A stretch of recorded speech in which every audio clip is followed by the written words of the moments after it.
Hagio Ifugao. Thank you, everyone. Hagio Ifugao. There you go, ladies and gentlemen.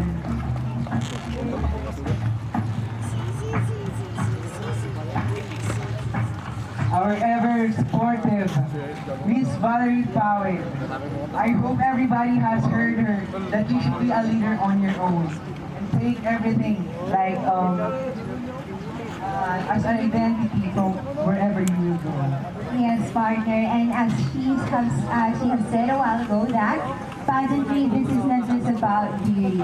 Because when I was young, akala ko sa pageant, pagandahan lang, paseksihan. But then, if we're really going to watch like Miss Universe and go into deeper sense of pageantry, this is not just about your body, this is not just about your beauty, but it's also your purpose. I'm joining the beauty pageant because as we have seen or we have